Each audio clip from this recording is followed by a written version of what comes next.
warahmatullahi wabarakatuh. Bismillahirrahmanirrahim. Alhamdulillahirrahmanirrahim. Assalatu wassalamu ala asyrafil anbiya'i wal mursalin wa ala alihi wa sahbihi ajmain. Amma ba'du.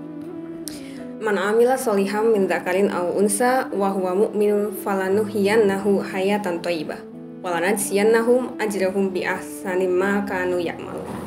Barang siapa yang mengerjakan kebajikan, baik laki-laki maupun perempuan, sedangkan dia seorang mukmin, sungguh kami pasti akan berikan kepadanya kehidupan yang baik dan akan kami beri balasan dengan pahala yang lebih baik daripada apa yang selalu mereka kerjakan.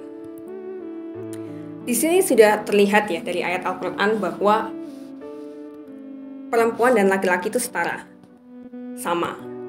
Nah, saya akan menjelaskan lebih lanjut tentang kesetaraan gender. Sebenarnya kesetaraan gender apa sih? Kesetaraan gender adalah sebuah prinsip di mana semua orang tanpa pandang gender memiliki hak yang sama, kesempatan yang sama, dan tanggung jawab yang sama.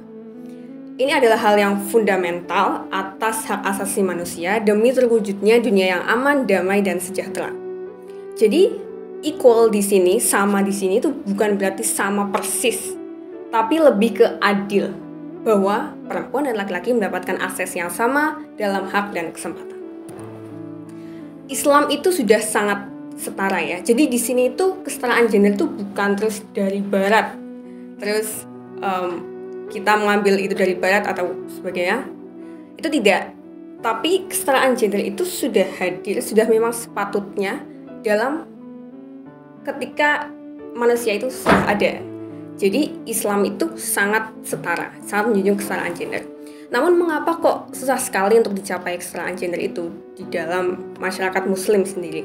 Ada beberapa faktor, salah satunya adalah yang pertama adanya pemahaman yang salah akan konsep jenis kelamin dan gender. Kemudian yang kedua ada pengaruh budaya patriarki yang kuat dan interpretasi agama yang misoginis atau tidak ramah perempuan dan tidak progresif. Kembali ke faktor yang pertama. Jenis kelamin atau seks itu adalah laki-laki dan perempuan. Sifatnya kodrat. Jadi misalnya perempuan menstruasi, laki-laki mimpi basah.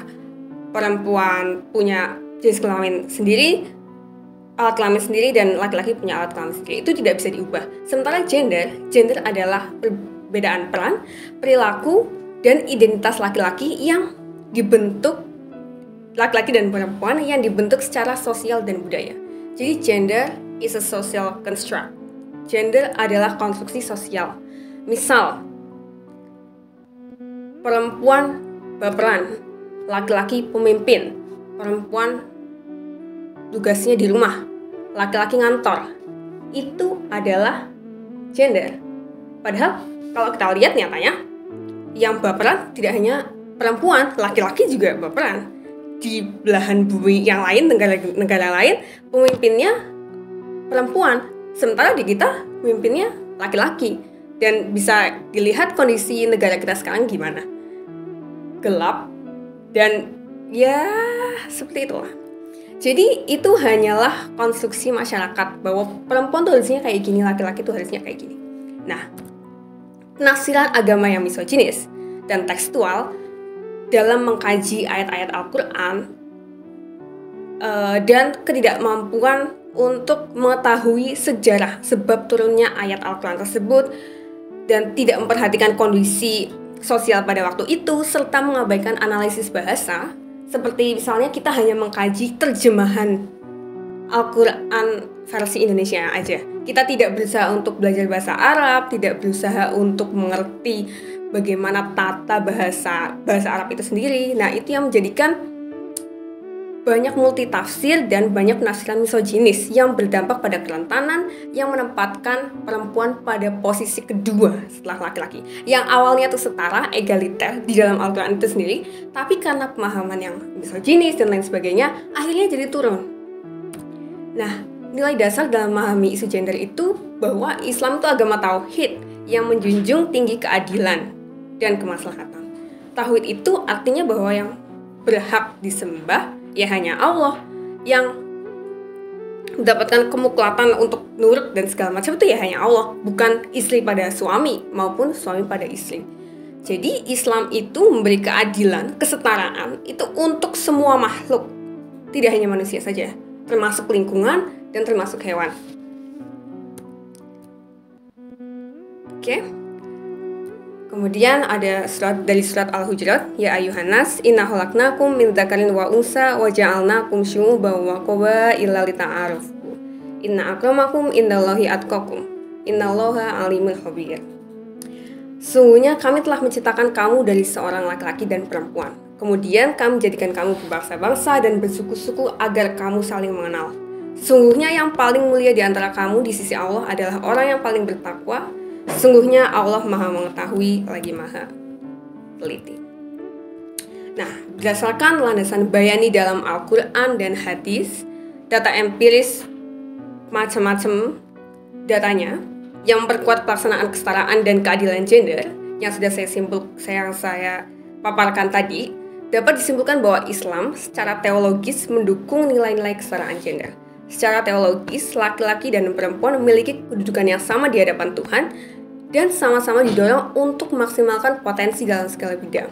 Oleh karena itu, akan sayang sekali jika dalam organisasi Muhammadiyah sendiri, dalam pengajian-pengajian Muhammadiyah, tidak ditampilkan mubalihot atau dai-dai perempuan dari Aisyah misalnya. Dalam penyampaian kajian itu, dai perempuan maupun dai laki-laki dari Muhammadiyah Aisyah sama-sama memiliki kapasitas atau potensi yang luar biasa. Tapi kenapa hanya laki-laki saja, hanya kiai-kiai saja, hanya ustadz-ustadz saja? Padahal kita perlu perspektif lain. Dan kedudukannya sama harusnya. Dan mereka harusnya diberikan kesempatan yang sama untuk bersyiar, berdakwah agama Islam ini. Dalam Al-Quran juga dijelaskan bahwa tugas reproduksi perempuan sangat berat dan melelahkan. Oleh karena itu harus diberikan bantuan untuk meringankannya. Di sini maksudnya laki-laki untuk bisa membantu bersama-sama dalam institusi keluarga itu. Jadi, jika ide-ide kesetaraan gender dilaksanakan dengan baik, tidak hanya perempuan, namun laki-laki juga akan bahagia dan kehidupan seluruh umat manusia akan menjadi lebih baik. Karena tidak akan ada kemajuan dan perdamaian jangka panjang di bumi ini jika wanita atau perempuan terus dipaksa untuk tunduk, merasa terancam, serta tidak diberi kesempatan berperan di masyarakat. Itu saja, semoga dari pemaparan kali ini bisa membuat kita sadar, aware akan perlunya kesetaraan dan keadilan di setiap langkah kita. Begitu, billahi fi sabil haq, al-birru man taqwa, wassalamualaikum warahmatullahi wabarakatuh.